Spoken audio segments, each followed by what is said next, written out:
लेकिन अब बढ़ेंगे और आपको दिखाएंगे कि कैसे ये हमला हुआ है। ये आपको तस्वीर हम दिखा रहे हैं, इजराइल की तरफ से ईरान पर ताबड़तोड़ जो है बम बरसाए गए, गोला बारूद यहां पर बरसाए गए और ये साफ तौर पर जो मंसूबे हैं वो दिखा दिए गए। हमले में 100 से ज्यादा विमान जो है वो शामिल थे। ईरान पर जो हमला हुआ इसमें साफ तौर पर 100 से ज्यादा विमान यहां पर शामिल किए गए थे, F-15 विमान, F-35 विमान।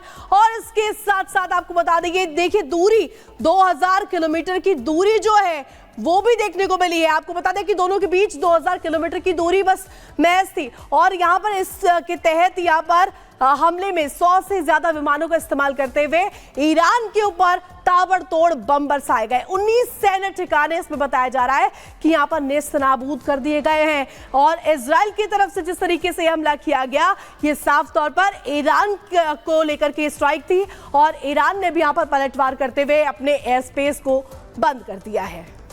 और इसी पे करेंगे बड़ी चर्चा। हमारे साथ जुड़ रहे हैं कई खास मेहमान। पहले रुक कर ले मेहमानों का अपने। हमारे साथ जुड़ रहे हैं ग्रुप कैप्टन यूके देवनाथ जी, साथ ही हमारे साथ जुड़ रहे हैं AK सेहवाग जी।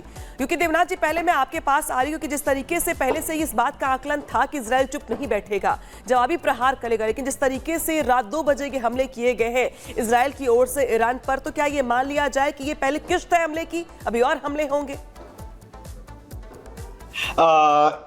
IDF ने अभी एक बयान दिया है जिसमें वो कह रहे हैं कि हमने हमारे जो हमले हैं उसको कंप्लीट कर लिया गया है। इसका आकलन लगाना पड़ेगा।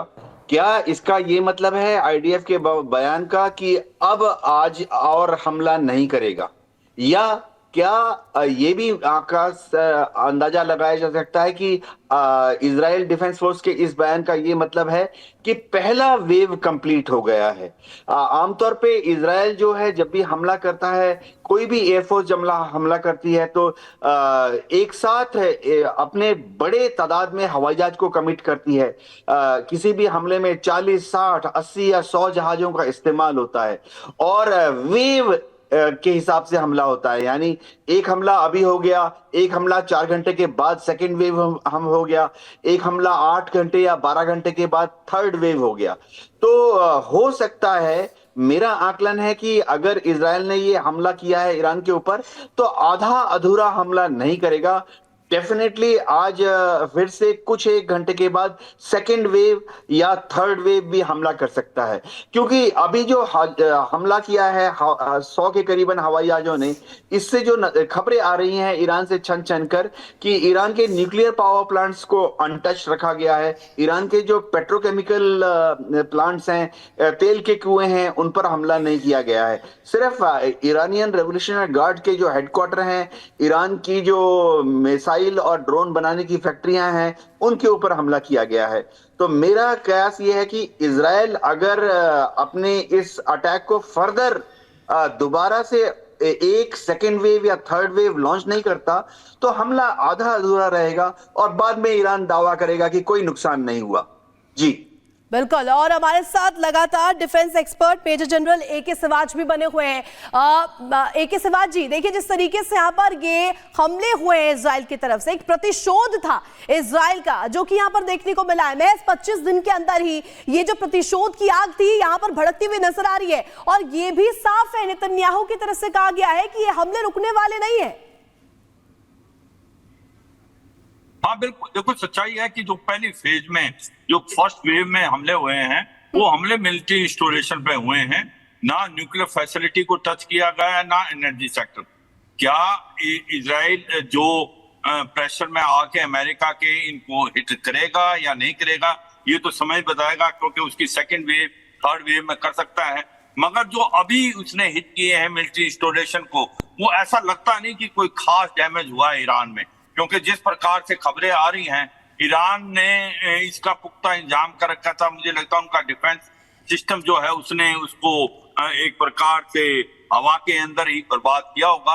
मगर ये सच्चाई है कि क्या ये करने के लिए किया गया है या वाकई बदला लेना चाहता है इजराइल? अगर इजराइल वाकई बदला लेना चाहता, फिर हो सकता है इस लड़ाई का दायरा बढ़े, क्योंकि फिर ईरान भी पलटवार करेगा और फिर ये लड़ाई लंबी पड़ सकती है। मगर सबसे इंपॉर्टेंट चीज होगा, क्या इजराइल ईरान के nuclear facility and oil and energy का जो सेक्टर है उसको हिट करता है या नहीं? अभी तक उसने नहीं किया है, उसने अपने आप को टारगेट किया है मिलिट्री इंस्टॉलेशन। और लेकिन यूके देवनाथ जी, क्या इसको ये भी मान लिया जाए कि ये अभी सिर्फ और सिर्फ ट्रेलर है, पूरी पिक्चर बाकी है? क्योंकि जिस तरीके से हमला किया गया इजराइल की ओर से, हालांकि हमला तो किया गया, लेकिन जिस तरीके से ये दावा है आईडीएफ की ओर से कि नुकसान बहुत हुआ है, लेकिन ईरान की ओर से अभी तक कोई पलटवार या कोई जवाब आया नहीं है, तो ये मान लिया जाए कि भले प्रेशर में ही सही, लेकिन अभी हमले और होंगे और अभी ये सिर्फ ट्रेलर है, सिर्फ बताने का प्रयास है कि देखिए हम चुप नहीं बैठे, हम तो हमला कर रहे हैं, करेंगे भी। हाँ, देखिए 100 जहाजों ने हमला किया है। डेफिनेटली 100 जहाजों में से काफी बड़ी तादाद में एयर टू एयर रिफ्यूलर्स भी थे और इलेक्ट्रॉनिक वॉरफेयर एयरक्राफ्ट थे। किसी भी ऐसे हमले में जो एयरफोर्स का कमांडर होता है वो इलेक्ट्रॉनिक वॉरफेयर एयरक्राफ्ट का इस्तेमाल करता है दो वजह से। एक तो उनका मकसद होगा ईरान के जो एयर डिफेंस सिस्टम है जिसमें कि S-300 है, S-400 है, उनको इलेक्ट्रॉनिक तरीके से जैम करना। दूसरी बात है कि इस हमले के बाद अब इजराइल की एयरफोर्स के कमांडर्स को एक अंदाजा हो गया है कि ईरान की एयर डिफेंस सिस्टम कहां कहां डिप्लॉयड है, किस फ्रीक्वेंसी से ऑपरेट कर रही है, कितने तादाद पर उन्होंने अपने लॉन्चर्स को एक्टिवेट किया है। तो ईरान की जो एयर डिफेंस सिस्टम है उसको भांपने का भी एक अवसर मिल जाता है। तो मेरा ये मानना है कि इजराइल की एयरफोर्स आज फिर से एक सेकेंड वेव को लॉन्च करेगी। ये समझना पड़ेगा कि इस तरह के युद्ध में कभी भी अगर हाफ हार्टेड अटैक किया जाता है तो उसका कोई फायदा नहीं होता है। अगर इजराइल ने ईरान के ऊपर हमला किया है और उसके बाद अगर जो ईरान की जो साइकोलॉजिकल वॉरफेयर मशीनरी है वो एक्टिवेट हो जाएगी। ईरान जो है वो अपने इंफॉर्मेशन वॉरफेयर नेटवर्क को एक्टिवेट कर देगा। आप देखिए बहुत जल्दी ही ईरान के ऑफिशियल मीडिया से ऐसी खबरें आना शुरू हो जाएंगी कि कोई भी नुकसान नहीं हुआ, इजराइल के जो फाइटर विमान थे या जो उनके रॉकेट्स बॉम्ब से उनको हवा में ही नेस्तनाबूद कर दिया गया। और बहुत जल्दी ही ईरान की ओर से ये जो बयान आएगा तो आएगा, लेकिन आईडीएफ ये कह रहा है कि जो डिफेंस सिस्टम रहा ईरान का वो नाकाम रहा। तो एक तरीके से प्रयास है आईडीएफ की ओर से बताने का कि देखिए नुकसान हमने बहुत कर दिया है। जी हाँ, आईडीएफ हमेशा ये दावा करेगी और शायद काफी हद तक सच भी है कि उन्होंने ईरान के एयर डिफेंस सिस्टम को नाकामयाब कर दिया।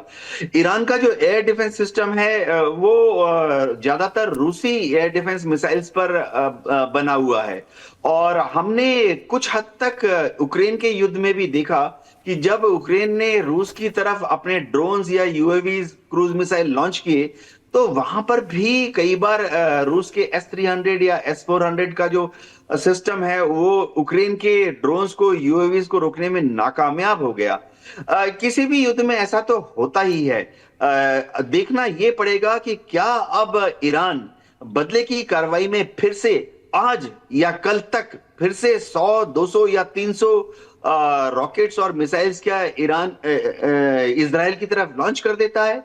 और अगर लॉन्च करता है तो क्या इजराइल में टारगेट इजराइल के एयर बेसेस होंगे या मिलिट्री इंस्टॉलेशन होंगे? टारगेट किसको किया जाता है ईरान द्वारा और किस तरीके से पलटवार होता है तो देखने वाली बात होगी यूके देवनाथ जी। और इस बीच एक दर्शकों के लिए बड़ी खबर बता दें, ईरान पर हमले को लेकर के इजराइल का बयान यहां पर आया है। ईरान में हमारा हमला पूरा हुआ है, आईडीएफ ने कहा है, और ईरान के कई इलाकों में जो हमला हुआ है इससे मकसद और मंसूबे भी इजराइल के नजर आ रखे हैं। तो ईरान पर हमले को लेकर के इजराइल का ये बयान है, किस तरीके से यहां पर जिस तरीके से आतंकी ये माफ कीजिएगा यहाँ पर बारूद अटैक किया गया, ईरान में हमारा हमला पूरा हुआ है। और हमारे साथ लगातार एक शिवाज जी भी बने हुए हैं। सर देखिए जिस तरीके से यह हमला हुआ, हमने एक तस्वीर देखी नेतन्याहू की जो कि खुद वॉर रूम में मौजूद थे, मॉनिटरिंग कर रहे थे, खुद यहाँ पर स्थिति का जिस तरीके से जायजा वो ले रहे थे, साफ उनको देखकर समझ आ रहा था कि उनके मंसूबे क्या है, उनकी अंडरस्टैंडिंग क्या है, वो क्या चाहते हैं।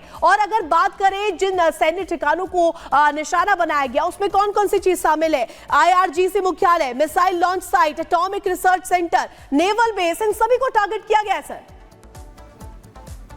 हाँ बिल्कुल, देखो ये बात तो सच है कि मिलिट्री इंस्टॉलेशन को हिट किया गया है, मगर जो हम बता रहे थे पहले जो टारगेट उसके न्यूक्लियर फैसिलिटी थी और जो एनर्जी सेक्टर थी उसको टच नहीं किया गया क्योंकि ये बहुत प्रेशर था। वो दोनों बातें इसलिए थी कि न्यूक्लियर फैसिलिटी को टच करना इतना आसान नहीं है क्योंकि ईरान ने उसको अंडरग्राउंड बना रखा पहाड़ों के नीचे, और दूसरा जो एनर्जी सेक्टर का सबसे बड़ा प्रॉब्लम था ईरान भी पलटवार करता और फिर गैस और ऑयल के रेट बहुत हाई हो जाते और ईरान यही नहीं कि इजराइल पे हमला करता, वो जो बाकी सऊदी, यूएई, बाकी जो भंडार है उन पे भी हमला कर सकता था। तो मुझे लगता है अमेरिका का बहुत प्रेशर था, पूरे वर्ल्ड का प्रेशर था।